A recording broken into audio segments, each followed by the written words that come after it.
And in this video, we'll be talking about the marginal principle. So, economics, as we discussed, is a science of choice, concerned with questions of how people make decisions. But in order to do economics, we're going to need a tool with which to judge if a decision is correct, or alternatively, to make predictions about how people would behave if their decisions were made correctly.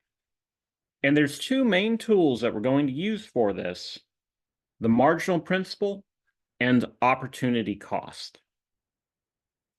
Now, in general, a decision is going to be considered good if its benefits are greater than its costs. And we'll talk in a short while about what various things might be considered benefits and costs. But for now, let's just suppose that you can boil it all down into one common currency. Now, this is a simple approach. It's easily understandable. But some decisions may be more complicated. Some situations might involve many different steps, chains of decisions, decision trees. And especially we run into complications when we start to deal with quantities. Not only do you have a set of different possibilities, but you may have many, many different quantities that you have to choose, or even an infinite amount. This comes up all the time in our lives. A consumer has to decide how much of a given product they want to buy. Like when you go to the grocery store looking to buy some milk or cereal or beans or whatever it is.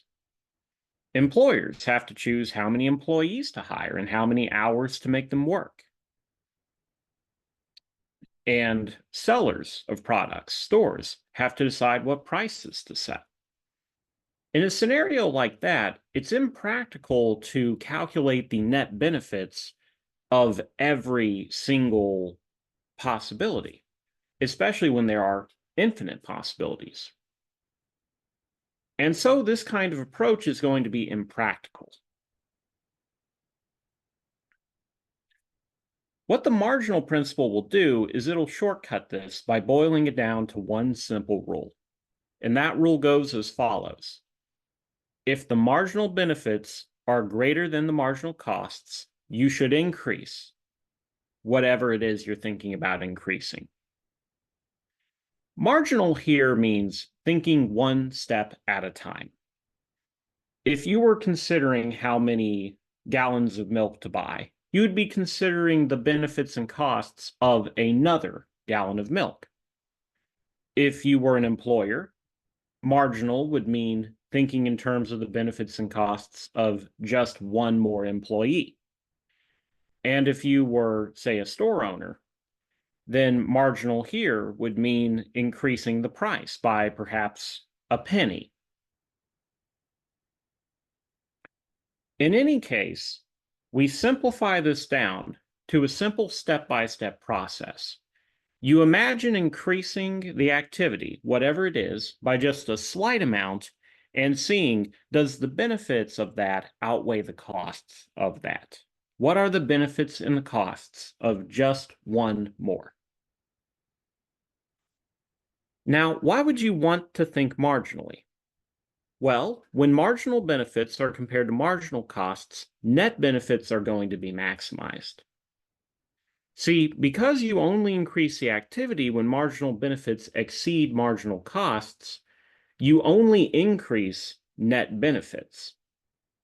And so the net benefits will continue to go up until you reach the point where marginal benefits are lower than marginal costs, and then you stop the activity. You no longer increase past that point, and so the net benefits cannot fall. In this manner, you find a local maximum.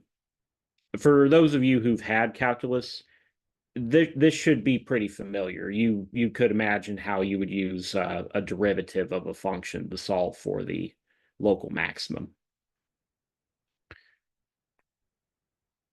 Now, let's talk about these benefits and costs. What are the benefits? Well, if the marginal benefits have to be greater than the marginal costs in order for you to undertake the decision, then the marginal benefit would, by implication, be the highest cost that you would be willing to incur to make that choice. And thus, we have another term for this, a sort of synonym. It doesn't have the same definition, but these two terms will always accompany each other. We call this the maximum willingness to pay. So the marginal benefits of a decision are going to be the maximum willingness to pay, the highest cost you would incur, and still consider that decision worth undertaking. What about the marginal cost? Well, the marginal cost is going to be the marginal benefit of the next best alternative. Now, why do I say next best? Well, if it was the third best or the fourth best or so on, you wouldn't have actually done it, and so you haven't lost anything by not doing it. Now, let's use an example from your all's lives. Suppose it's the fall semester, and you have three choices of what to do on a Friday night. You could either go to the stadium and watch a football game, you could go down to Tigertown Tavern, or you could sit in your dorm and cry. Now, of these options, you favor the football game the most. It has the highest benefits. And then you favor Tigertown Tavern second, because it's open pretty much every day. And then crying in your dorm room is third. Now, the only costs that truly matter here are what you give up to have done this. So, of course, any monetary costs count as a cost. Any money that you could have spent on other things, but you had to spend to, for example, go to the bar. But those aren't the only costs. A cost is anything you give up, and that includes the enjoyment you would have had from other choices. So what's the cost of going to the stadium? Well, if you were a rational individual and Tigertown Tavern was your next best option, Tigertown Tavern would be the cost. If you went to Tigertown Tavern, what's your next best option? Well, it would be the stadium, as well as any money that you would spend while you were there. And what about staying in your dorm room? Well, staying in your dorm room, if you didn't do that, you would be at the stadium. You'd be at the football game. And so that would be the cost. In no scenario does the option of staying home factor into the costs, because in no scenario is that a plausible backup option. You are never going to choose that, and so it has no relevance in the decision-making process. Now, we have a special term for this idea, and it's called opportunity cost.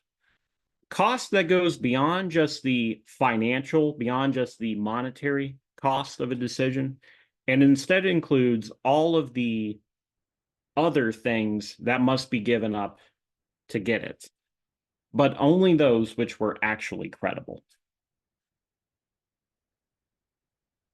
Thus, your maximum willingness to pay is equal to your marginal benefits. Your marginal cost is equal to your opportunity cost. And if your marginal benefits are greater than your marginal costs, you will undertake the decision. Additionally, we need to know what counts as benefits and costs. Now, benefits and costs can be both real, like money and time, and they can be subjective, like feelings. Indeed, most of the benefits in life are subjective. And feelings can be valued by money. Now, this is something that a lot of people will immediately want to argue with. But we do it. We implicitly do it. See, if something is a benefit, then you could measure that benefit by asking how much cash someone would have to pay you in order to give it up. And even things that have sentimental value can be measured in this manner. So, for example, imagine if someone wanted to buy your grandmother's heirlooms and it has sentimental value for you. Well, that person probably isn't going to value it as much as you do. Certainly, you're not going to value those things less than market value.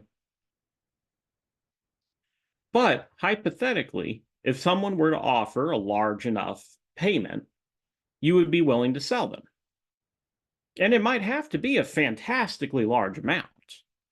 A ring that costs thousands of dollars, it might take millions of dollars or billions of dollars for you to be willing to part with it.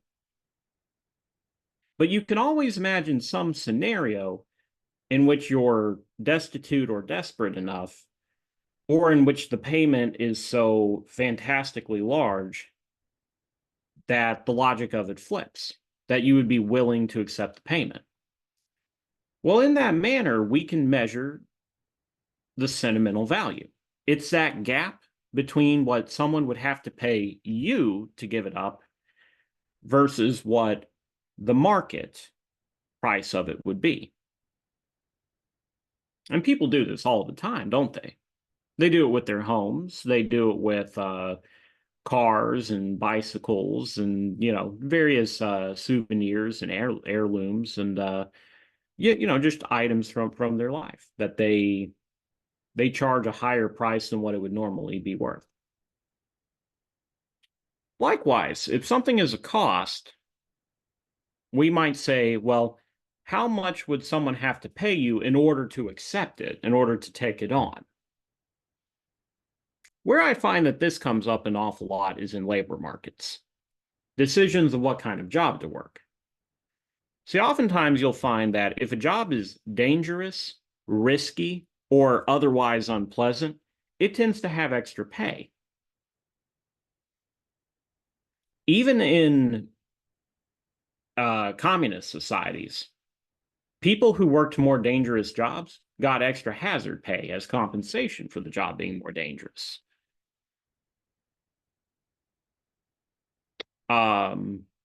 There are certain occupations like oilmen in the Gulf of Mexico working on those Louisiana oil rigs, or fishermen off the coast of Alaska working on the salmon catch.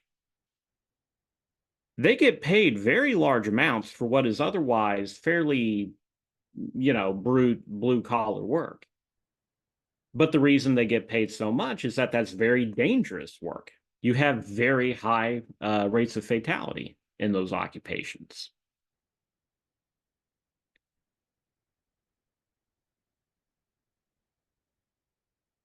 Similarly, a job that's disgusting, like being a sewer worker or a trash collector or a janitor, often that is going to require a higher rate of pay than a similarly low-skilled job will, just to entice people to do it.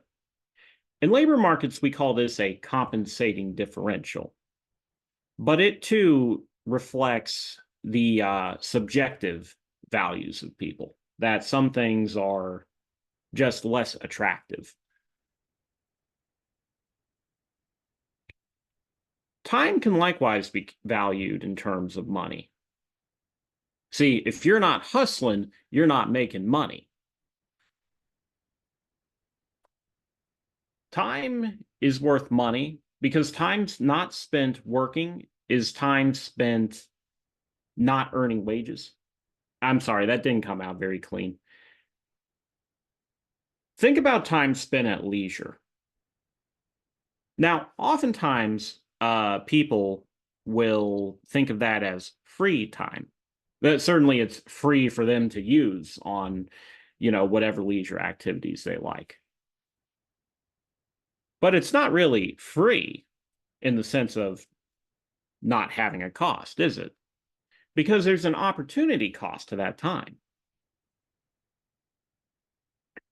For any given activity, there's always some other activity you could have done.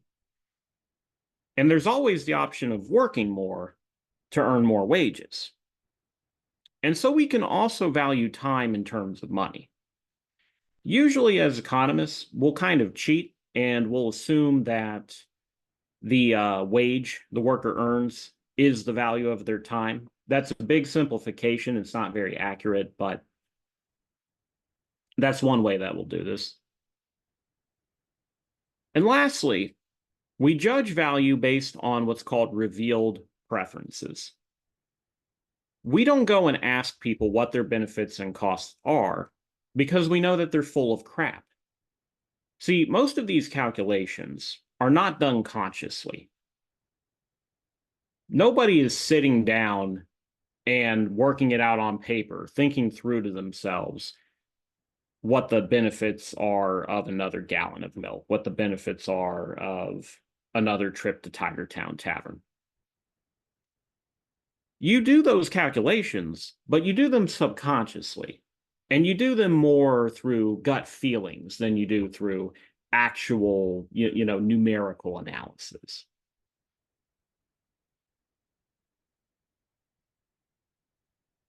Because it's done subconsciously, most people are not able to accurately state what their own valuations are. And so often they'll give answers that are wildly inconsistent with their own behavior.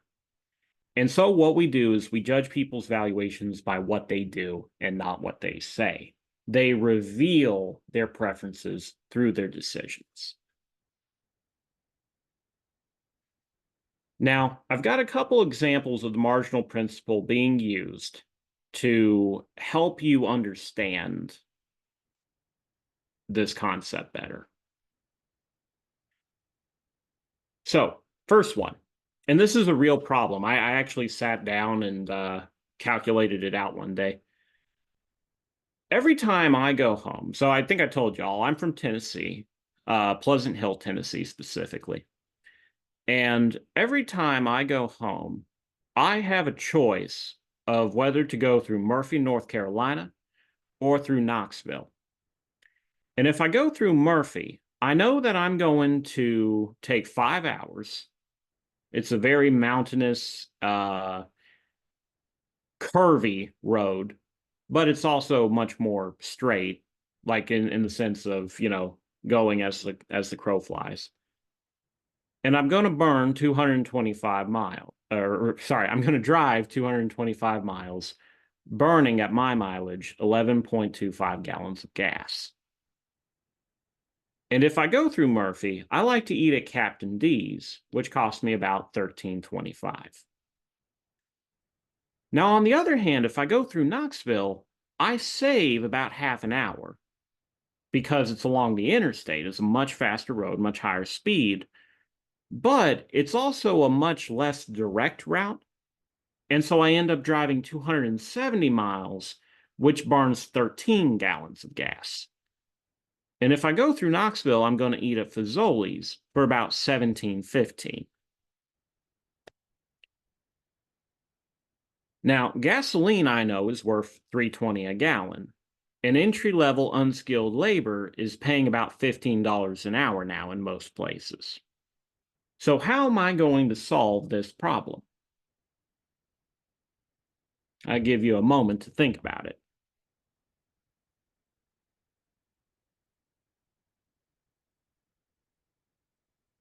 Well, this might seem like an intimidating problem at first. With each of these routes, there are 3 different separate decisions. There are 3 different things that I'm trading off against each other, right? We have a conundrum about, how much time do I want to spend on the road? Then there's how much gas am I going to burn? And then there's this separate decision about where I want to eat. And so it can seem like a very intimidating problem. But in reality, all of these things can be boiled down to one number. And here's how we'll do it. So, if I go through Knoxville, I know I save a half hour of driving, and I'll burn a gallon and 3/4 more, and I'm going to spend $3.90 more on food. Now, knowing the price of gasoline, I can turn that into money immediately. So 175 times 320 is going to be 560.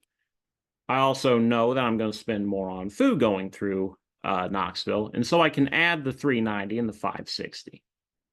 What about time, though? How do I measure time? After all, I don't spend money to spend time. And yet I do, don't I? Because if I wasn't on the road, I could be working. I could take on an extra job, a second job. I could put in overtime. Well, I know that the entry level, like the worst jobs around here, are paying at least $15 an hour. So by not working, by taking this drive instead, I'm effectively giving up 750. And so in that manner, I could say that going through Knoxville saves me 750. And so when I tally it all up, 560 plus 390 minus 750, that comes down to $2. Now, the opportunity cost of going to Knoxville will then be $2, even though I'm spending $126.25 total. How can that be? Well, keep in mind, opportunity cost only considers your next best alternative. Well, if I were to stay at home, I would save all of that time. At least, even if I didn't work, that time would be spent in leisure instead of driving. And I would save all the money that would go towards the food and the gas. But I wasn't considering staying home. My next best option was going through Murphy instead. And I would have incurred $124.25 in expenses, both financial and time, if I went through Murphy. So it's only the difference between the two that matters. $2 is the opportunity cost because $2 is what I'm giving up extra. Now, suppose I go through Knoxville anyways. What does my marginal benefit have to be then?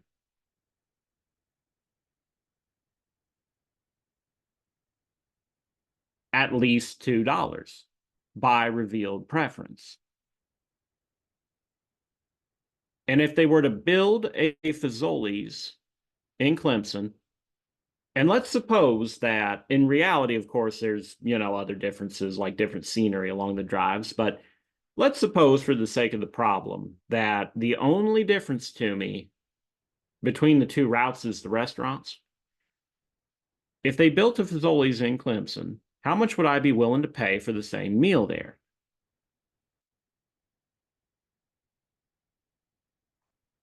Well, we know that Fazoli's costs me $17.15.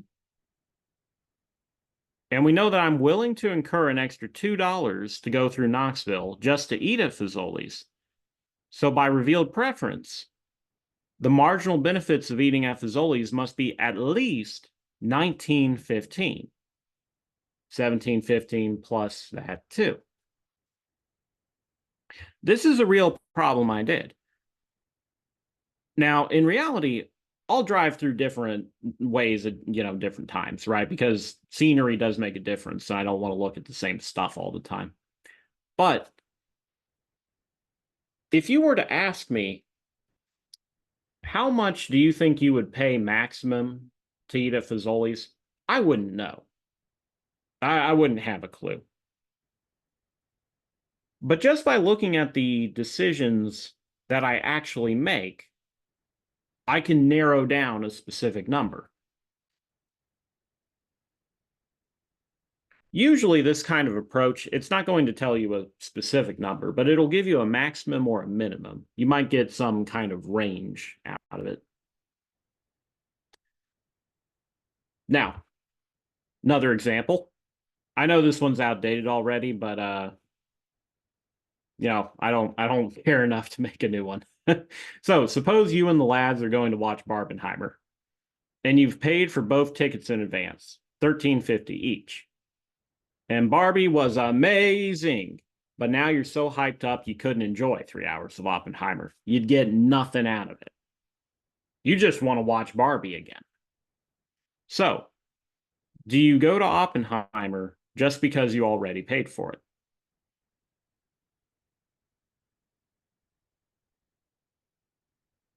No.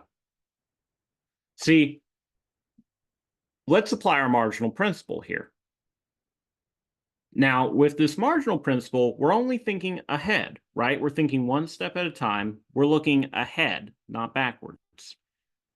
Now, the marginal benefit of going to Oppenheimer is going to be $0 because we said you'll get nothing out of it.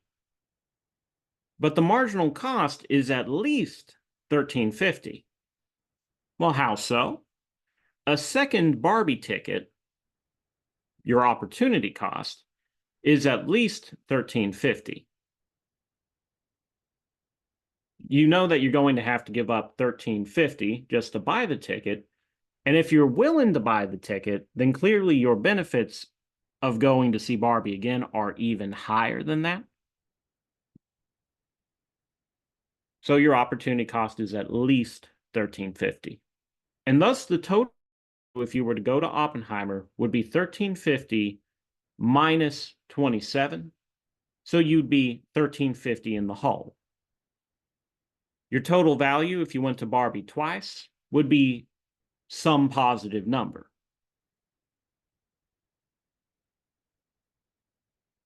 See, Oppenheimer is what we would call a sunk cost, as in the famous sunk cost fallacy.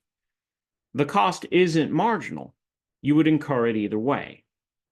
Whether you go to Oppenheimer or go to Barbie again, you can't get back the money you spent on the Oppenheimer ticket. So you might know that expression, you don't want to cry over spilled milk, or you don't want to throw good money after bad. That's what a sunk cost fallacy does. You're allowing the past to determine what you do in the future instead of basing it purely off of future benefit and cost flows. Now, that said, we do see people counting sunk costs. I do it. Sometimes human behavior just doesn't match what theory predicts. We have this term, Homo economicus. It's kind of a tongue-in-cheek way of saying economic man that only exists in economic textbooks. Well, Homo economicus and revealed preference, they don't always get along. And there are other branches of economics, like behavioral economics, which reverse this. Instead of developing theory first, instead they prioritize observing people's behavior and then trying to rationalize it. Now, one last application. I call this one the beater. Suppose you bought an old beater for $2,000, and you would have been willing to pay as much as $2,500 for it. But sometime after driving it, the transmission breaks. It'll cost you $845 to replace it, but otherwise it's the same car with the same marginal benefit.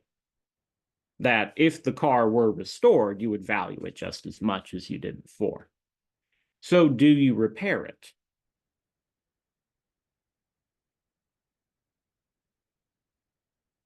In this case, you do. So that's more bait, right? This one is meant to fake you out, that you say, oh, I would not repair it because I don't want to fall into the sunk cost fallacy. But this one is not a sunk cost fallacy, even though it may look like it at first. Because at the margin, the value of the car to you is still higher than the repair. So let's think about it. If you don't repair the car, you get $0 in benefits, but you still had to pay $2,000 for it, and so you're $2,000 in the hole. If you repair the car, well, you get $2,500 in benefits, and then it costs you $2,000, to buy it, and then it cost you $845 to repair it. So you're $345 in the hole. Your total costs have gone up, make no mistake. But because you managed to still salvage the benefits, you're still better off in terms of the net benefits. Now, note that both of these numbers are negative. If you were able to know in advance that that car was a beater, that that transmission was going to go bad, you wouldn't want to buy it. Buying the car was a mistake. But repairing it once you bought it is not a mistake because repairing it minimizes your net losses. You screwed yourself over, but you can dig yourself out of that hole. With these examples, I tried to use things that were a little more relatable, but I'll tell you, I'll give you an example of a business scenario where this would come up. You build some kind of facility, you increase your production lines to sell more of some product. It turns out that demand for the product is not as high as you expected. You're going to take a loss on the facility, but you can still make a profit from continuing to run the production lines. You won't be able to completely pay back the costs of building the facility, but the production line itself makes a profit. So even though the facility won't have been profitable, you reduce your loss by continuing to run the production line. In conclusion, the marginal principle will provide us a procedure to solve for the solution to a problem. If the marginal benefit is greater than the marginal cost, you do it. And marginal here means for the next unit or the next decision. We try to avoid counting sunk costs. When you follow the marginal principle, it'll maximize total value, benefits minus costs. And these marginal costs will always be the opportunity costs, the benefits of your next best alternative, while the marginal benefits are always going to be the maximum willingness to pay, the most you would give up to get the thing. In the next video, we will use marginal costs and marginal benefits to construct our supply and demand model. Then from there, we'll learn how markets determine prices and quantities of goods and services. And that supply and demand model will be the foundation of the rest of our economic theory. I don't remember if I said this in the syllabus video, but I'm going to be honest with you. This Unit 1 is boring. There's no helping it. This stuff always seems extremely simple, even to the point of being patronizing. But I guarantee you, it ramps up in difficulty. We have to do the foundation before we can get on to the meat of it. But once we get to it, it gets fun. See y'all.